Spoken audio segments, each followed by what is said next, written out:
ये धरती शहीद नीलांबर पीतांबर की धरती है। मैं इस धरती को प्रणाम करते हुए इतनी बड़ी रैली, इतनी बड़ी संख्या में माताएं बहनें, आपका ये आशीर्वाद, आपका ये प्यार मैं कभी नहीं भूल सकता हूं।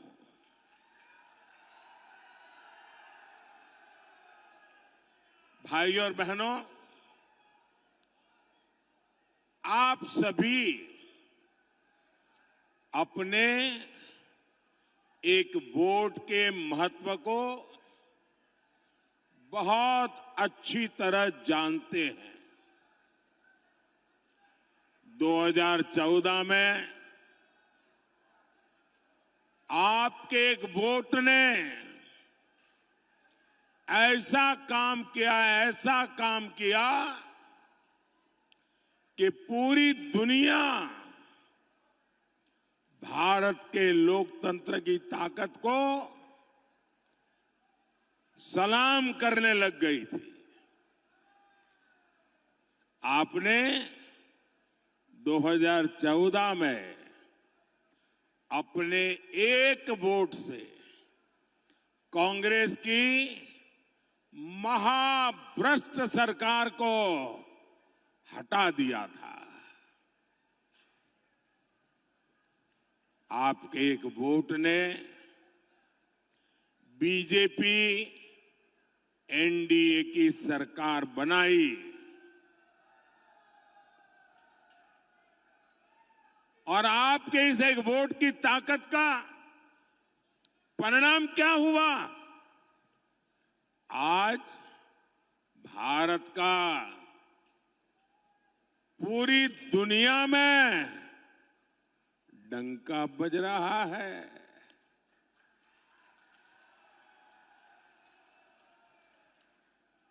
पांच सौ साल से हमारी कितनी ही पीढ़ियां संघर्ष करती रही, इंतजार करती रही, लाखों लोग शहीद होते रहे। 500 साल लंबा अविरत संघर्ष चला। शायद दुनिया में इतना लंबा अविरत संघर्ष इतिहास में कहीं नहीं हुआ होगा जो अयोध्या में हुआ।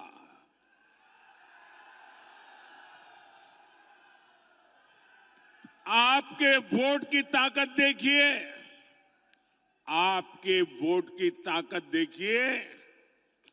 500 साल तक लड़ाई लड़नी पड़ती थी, 500 साल तक इंतजार करना पड़ता था, 500 साल तक अनेक पीढ़ियां बीत गई, लेकिन जो काम नहीं हुआ वो आपके एक वोट से आज राम मंदिर बन गया।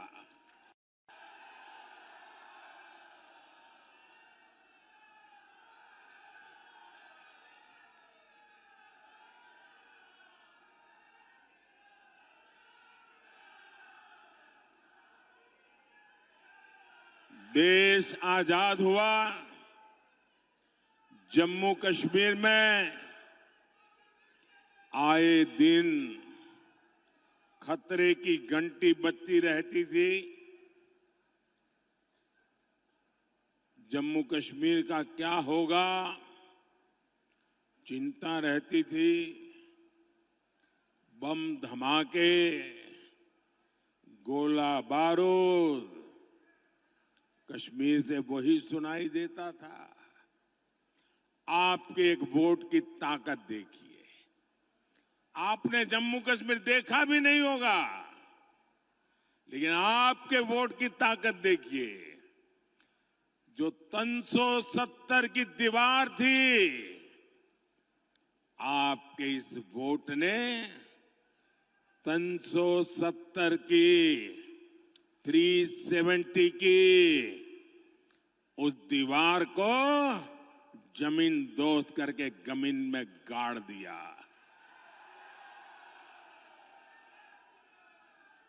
आए दिन हमारे झारखंड में, छत्तीसगढ़ में, उड़ीसा में, बिहार में, आंध्र में पशुपति से लेकर के तिरुपति तक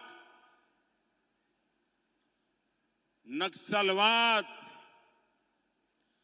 आतंकवाद फैला करके यहां की धरती को लहूलुहान कर देता था। कितनी माताएं अपना जवान बेटा खो देती थी। पाल पोस करके बड़ा किया बेटा गलत संगत में आकर बंदूक उठाकर जंगलों में भाग जाता था। आपके एक वोट ने कितनी ही माताओं की आस पूरी की, बच्चों को बचा लिया। आपके एक वोट ने इस धरती को लहूलुहान करने वाले नक्सलवादी आतंकवाद से मुक्ति दिला दी। ये आपके एक वोट की ताकत है।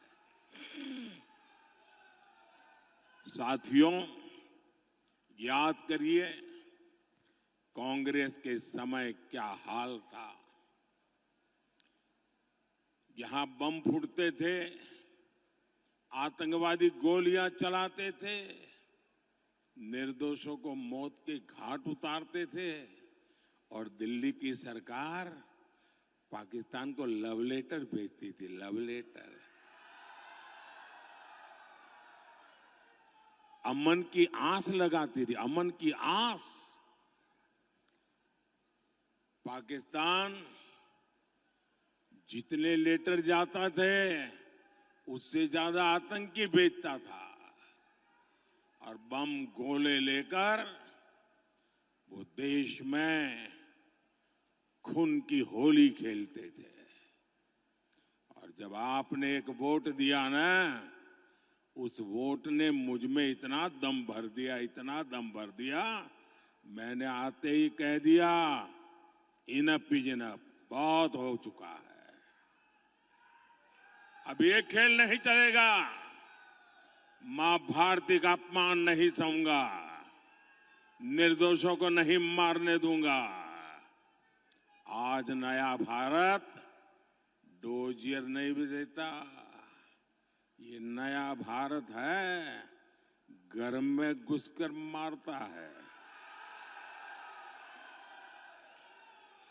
सर्जिकल स्ट्राइक, एयर स्ट्राइक के तमाचे ने पाकिस्तान को हिलाकर रख दिया था। पहले एक समय ऐसा था, कोई महीना ऐसा नहीं जाता था कि जब झारखंड, बिहार के इस इलाके से देश की सेवा करते करते हमारे नौजवान सीमा पर शहीद न होते हो, कश्मीर में शहीद न होते हो और तिरंगे में लिपट करके उनकी शरीर वापस न आते हो। ये हर महीने चलता था। आज वो सब बंद हो चुका है। ये आपके वोट ने किया है। एक वो स्थिति थी जब आतंकी हमले के बाद कांग्रेस की डरपोक सरकार दुनिया भर में जा जाकर रोती थी। ये स्थिति कि पाकिस्तान, वो वक्त चला गया जब हम दुनिया में जाकर के रोते रहे। आज स्थिति ये है, पाकिस्तान दुनिया भर में जा जा करके रो रहा है। बचाओ बचाओ चिल्ला रहा है। आज पाकिस्तान के नेता कांग्रेस के शहजादे को पीएम बनाने के लिए दुआ कर रहे हैं, लेकिन मजबूत भारत तो अब मजबूत सरकार ही चाहता है। ये दृश्य दिखाता है पूरा हिंदुस्तान में से हर कोई कहता है मजबूत भारत के लिए मजबूत सरकार के लिए मोदी सरकार। फिर एक बार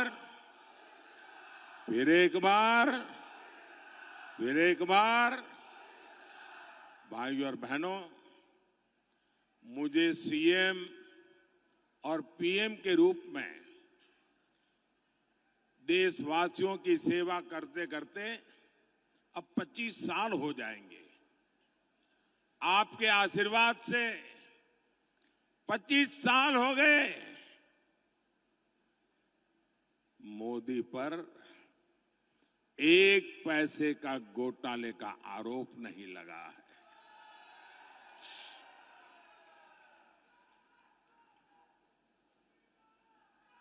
और मेरे लिए तो मेरी ये मां बहनें बैठी है ना, उनकी दुआ, उनके आशीर्वाद ही मेरे लिए बहुत है, काफी है। मुझे जीवन में और किसी की जरूरत नहीं है जी। मैं आज भी पद, प्रतिष्ठा, सुख, समृद्धि, इन सब से दूर वैसा ही हूं जैसा आपने मुझे यहां भेजा था। मोदी मौज नहीं, मिशन के लिए पैदा हुआ है। जेएमएम कांग्रेस के नेताओं ने भ्रष्टाचार से अपार धन संपदा खड़ी की है। मेरे पास अपनी साइकिल भी नहीं है, न मेरा घर है। साथियों, संपत्ति हो, राजनीति हो, सब कुछ ये अपने अपने बच्चों के लिए अर्जित कर रहे हैं। ये उनके लिए विरासत में ढेर सारी काली कमाई छोड़कर जाएंगे। लेकिन मोदी को किसके लिए छोड़ना है भाई? आगे कुछ रखा ही नहीं है, पीछे भी कुछ रखा नहीं है।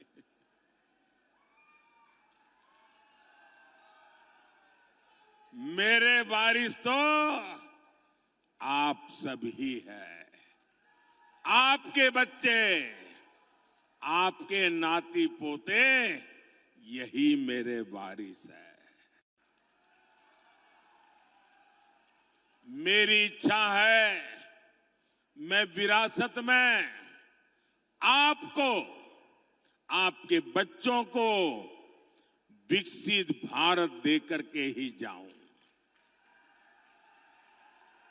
ताकि आपको कभी मुसीबत भरी जिंदगी जीने की नौबत ना आए, आपका अच्छा जीवन हो, आपको वो सब न देखना पड़े जो मेरे जैसे परिवार, जो मैंने कभी देखा था, मेरे जैसे लाखों करोड़ों परिवारों ने देखा है। मैं वो स्थितियों से देश को मुक्ति दिलाना चाहता हूं। भाइयों बहनों, मेरे जीवन को आप भली भांति जानते हैं। मैं गरीबी का जीवन जीकर आया हूं। मैंने गरीबी को जिया है। गरीब की जिंदगी कितनी तकलीफ वाली होती है ना, उससे मैं गुजरते गुजरते यहां आया हूं। इसलिए 10 वर्षों में गरीब कल्याण की हर योजना की प्रेरणा मेरे अपने जीवन के अनुभव से जन्म लिया है। जब आज मैं लाभार्थियों से मिलता हूं, तो खुशी के मारे मेरी आंख में से आंसू निकल आते हैं। और ये आंसू वही समझ सकता है जिसने गरीबी देखी हो, जिसने कष्ट में जीवन गुजारा हो, जिसने मां को धुएं में खांसते देखा नहीं, उसको ये आंसू कभी भी समझ नहीं आ सकते। जिसने अपना पेट बांधकर मां को सोते नहीं देखा, जिसने लोटा भर पानी पीकर मां को भूख मिटाते नहीं देखा, जिसने अपनी बीमारी को छिपाते नहीं देखा, शौचालय के अभाव में पीड़ा और अपमान सहती मां को नहीं देखा, वो मोदी के इन आंसुओं का मर्म नहीं समझेगा। लेकिन भाइयों और बहनों, ये कांग्रेस के साजिदे मोदी के आंसुओं में अपनी खुशी ढूंढ रहे हैं। कहते हैं मोदी के आंसू अच्छे लगते हैं। ये निराश हताश लोग अब इतने कुंठित हो गए हैं। एक कहावत है, जाके जाके पांव न फटे बिवाई, जाके पांव न फटे बिवाई, सो क्या जाने पीर पराई। कांग्रेस के शाहजादे की हालत वही है।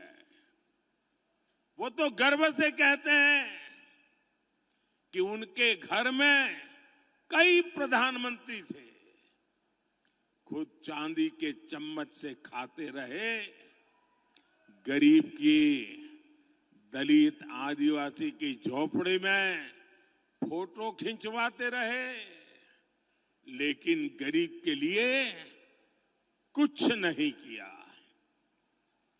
मोदी के 10 साल के सेवा काल में 25 करोड़ देशवासी गरीबी से बाहर निकले हैं।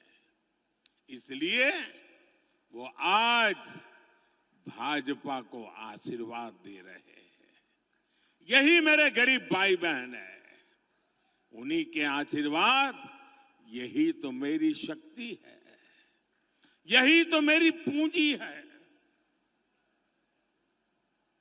साथियों, कांग्रेस ने, उसके सहयोगियों ने पलामू को भी तो अपने हाल पर छोड़ दिया था।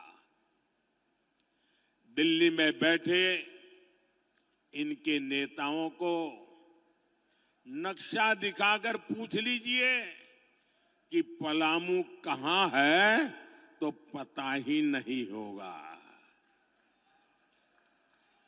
ऐसे ही जिलों में देश के सबसे ज्यादा दलित, आदिवासी, पिछड़े ये मेरे भाई बहन रहते हैं, लेकिन इसकी उन्हें परवाह ही नहीं थी। ऊपर से ऐसे जिलों को पिछड़ा जिला कहकर पलामू को अपमानित किया जाता था। ये तो बैकवर्ड डिस्ट्रिक्ट है, बैकवर्ड डिस्ट्रिक्ट, यानी कोई अच्छा अफसर यहां आने को तैयार नहीं। ये हाल बना के रखा। आपने मुझे 2014 में सेवा का मौका दिया। मैंने कहा ऐसे नहीं चलेगा।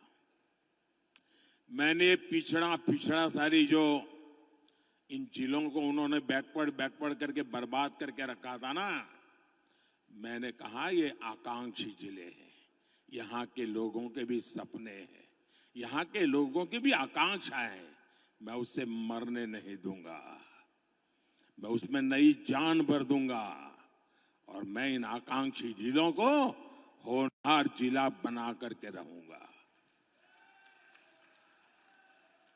पहले अफसर ऐसे जिलों में आने से डरते थे। अफसरों को लगता था कि यहां पोस्टिंग मतलब मेरा पनिशमेंट पोस्टिंग हो गया, सजा देने के लिए मुझे तैनात किया जाता था। मैंने देश के सबसे अच्छे अफसरों को पलामू में लगाया। अब मेरे पलामू के लोगों की मेहनत देखिए। पलामू में आकांक्षी जिला कार्यक्रम से शुरू होने से पहले और अब आसमान जमीन का फर्क आ गया है। 100 में से सिर्फ 14 गरीब परिवार ऐसे थे जिनके पास पक्के घर थे। आंकड़ा याद रहेगा, 100 में से 14। आज पलामू में करीब करीब हर परिवार के पास पक्का घर हो रहा है।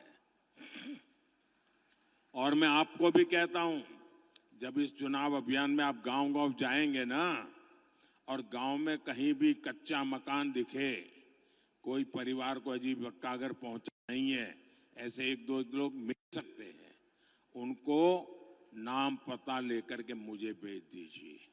मैं आपको गारंटी देता हूं, मैं आपको गारंटी देता हूं, तीसरे टर्म में जब मैं अगली बार प्रधानमंत्री बनूंगा, उनका घर पक्का बना करके दे दूंगा। और आप लोग भी मुझे जानते हो नहीं जानते हो, आप मान लीजिए मेरे लिए आप ही मोदी हैं, जाके गारंटी दे देना। आकांक्षी जिला, ये कार्यक्रम शुरू होने से पहले यहां 100 में से 80 परिवार अंधेरे में रहने के लिए मजबूर थे। ये भी आंकड़ा याद रखिए, 100 में से 80 परिवार अंधेरे में। आज पलामू के हर घर, हर स्कूल में बिजली है। पहले पलामू की 100 में 3 ग्राम पंचायतों में इंटरनेट था। आज यहां हर गांव डिजिटल क्रांति का हिस्सा है। ये सब मोदी ने किसके लिए किया भाई? ये मोदी किसके लिए मेहनत करता है? किसके लिए करता है? किसके लिए करता है? ये मुझे संतोष हो रहा है कि मैं आपकी इस प्रकार से सेवा कर रहा हूं। ये मैं आपके बच्चों के लिए कर रहा हूं, मैं ये आपके उज्जवल भविष्य के लिए कर रहा हूं। और भाइयों बहनों, आज मैं पलामू को बधाई देने के साथ ही आपको सतर्क करने भी आया हूं। मोदी यहां रोजगार बढ़ाना चाहता है, मोदी आपके जीवन में खुशहाली लाना चाहता है, लेकिन कांग्रेस वालों की नजर आपकी जायदाद पर पड़ गई है। कांग्रेस हो या जेएमएम हो, उनको और कुछ नजर ही नहीं आता है। और ये कांग्रेस ने अभी अपना मैनिफेस्टो निकाला है, और बेईमानी देखिए, वो कह रहे हैं कि वो आपका एक्सरे करेंगे। एक्सरे, कितनी जमीन है, घर कहां है, कितने कमरे हैं, घर में सोना है कि नहीं है, चांदी है कि नहीं है, मंगलसूत्र है कि नहीं है, जांच कराएंगे और फिर उसमें से कुछ हिस्सा आपसे छीन लेंगे और आपसे वो लेकर के अपनी वोट बैंक को देना चाहते हैं। क्या आप आपकी पूंजी छीनने देंगे? किसी भी सरकार को आपकी पूंजी लेने देंगे? आपकी मेहनत की कमाई, बचाई हुई कमाई किसी को देने देंगे? आपके पूर्वजों ने जो दिया है वो किसी को देने देंगे? ये आपकी कमाई का, आपकी फसल का, आपके बंधन का हिस्सा भी हड़प लेना चाहते हैं। साथियों, कांग्रेस और इंडी गठबंधन ने एक और खतरनाक बात कही है। ये लोग अब एससी, एसटी, ओबीसी का आरक्षण छीन लेना चाहते हैं। जब हमारा संविधान बन रहा था तब संविधान निर्माताओं ने मिलकर तभी एक बात तय की थी और ये पक्का हो गया था, सही सिक्के हो गए थे कि भारत में कभी भी धर्म के आधार पर आरक्षण नहीं दिया जाएगा। लेकिन अब ये कांग्रेस और उनके चट्टे बट्टे ये जेएमएम और आरजेडी साहब ये आदिवासियों का, पिछड़ों का, दलितों का आरक्षण में डाका डालकर आरक्षण में से कुछ हिस्सा छीन करके ये धर्म के आधार पर संविधान बदल करके मुसलमानों को देना चाहती है। और कांग्रेस चिल्ला चिल्ला कर बोल रही है और आरजेडी जेएमएम वाले जवाब भी नहीं दे रहे। वो कांग्रेस के इस ऐलान पर मौन सहमति दे रहे हैं। क्या आप अपने आरक्षण के हक को जाने देंगे क्या? क्या आप अपने आरक्षण के हक को जाने देंगे क्या? बाबा साहब आंबेडकर ने दिया है, उसको छीनने देंगे क्या? मेरे आदिवासी भाई बहन, मेरे दलित भाई बहन, मेरे पिछड़े भाई बहन, आप लिख के रखिए, ये मेरी गारंटी है कि जब तक मोदी जिंदा है, जब तक मोदी जिंदा है, दलितों के, आदिवासियों के, पिछड़ों के आरक्षण में से रत्ती भर मैं धर्म के आधार पर उनकी वोट बैंक को नहीं देने दूंगा। मैं संविधान पर कोई भी छेड़छाड़ नहीं करने दूंगा। साथियों, भाजपा ने, एनडीए ने हमेशा आदिवासी हितों को सर्वोपरि रखा है। ये मेरा सौभाग्य है कि मैं देश का, ये मेरा सौभाग्य है कि मैं देश का पहला प्रधानमंत्री हूं जो उल्हातू गया, भगवान बिरसा मुंडा के गांव गया। साल 2025 भगवान बिरसा मुंडा का 150वां जन्म जयंती वर्ष है। मोदी ने तय किया है मेरे तीसरे प्रधानमंत्री के कार्यकाल के दरमियान हमारे बिरसा मुंडा जी के 150वीं जयंती हिंदुस्तान के हर कोने में शान से मनाई जाएगी।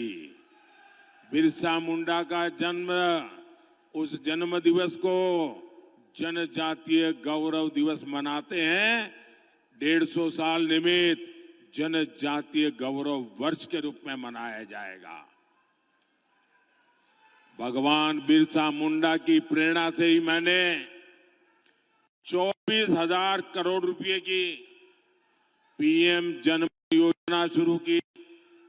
इसका लाभ आदिवासियों में भी जो सबसे पिछड़ी जनजातियां हैं उन्हें होगा। भाइयों और बहनों, बीते 10 साल में मोदी ने आपको पक्का घर दिया है, बिजली, गैस, पानी दिया है। मोदी का तीसरा कार्यकाल शुरू होने दीजिए।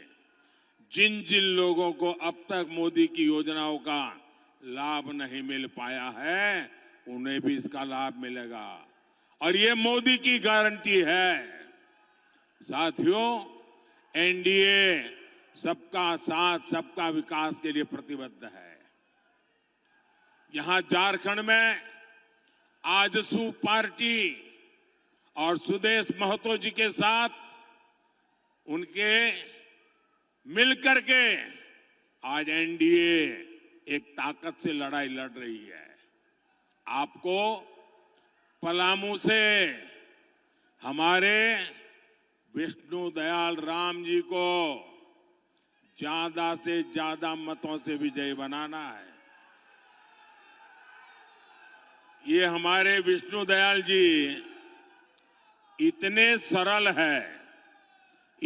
सरल है कि पार्लियामेंट में जब किसी को मैं उनका परिचय करवाता हूं कि डीजीपी थे तो मानने को तैयार नहीं है। एकदम सरल, जमीन पर रह करके सुख दुख के साथी ऐसे आपके उम्मीदवार है। देश को ऐसे लोगों की जरूरत है। 13 मई को आपको अपना बूथ जीतना है।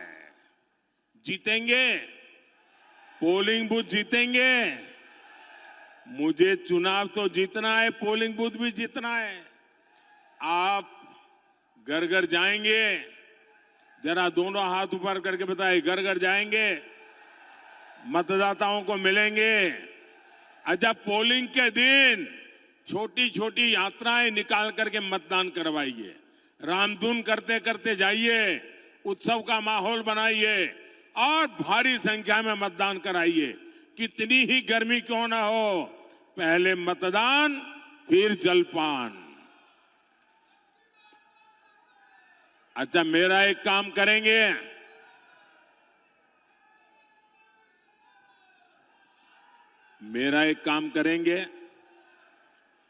जरा मुझे बताइए, मेरा एक काम करेंगे? हाथ ऊपर करके बताइए, मेरा एक काम करेंगे? मेरा पर्सनल काम है, करेंगे? ये चुनाव का काम नहीं है, करेंगे? ये मोदी का काम है, करेंगे? मेरा एक काम करना, घर घर जाना, जाकर के कहना कि मोदी जी आए थे और मोदी जी ने आपको जय श्री राम कहा है। मेरा जय श्री राम पहुंचा देंगे? पक्का पहुंचा देंगे? बोलिए भारत माता की।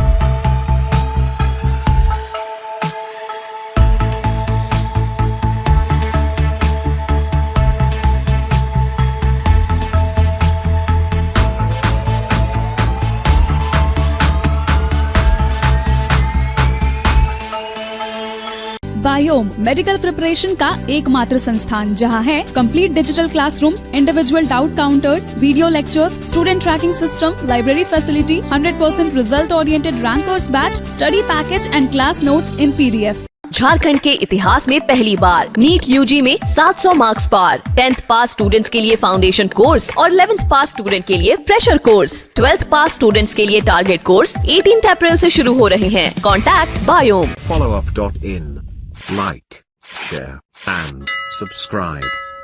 www.thefollowup.in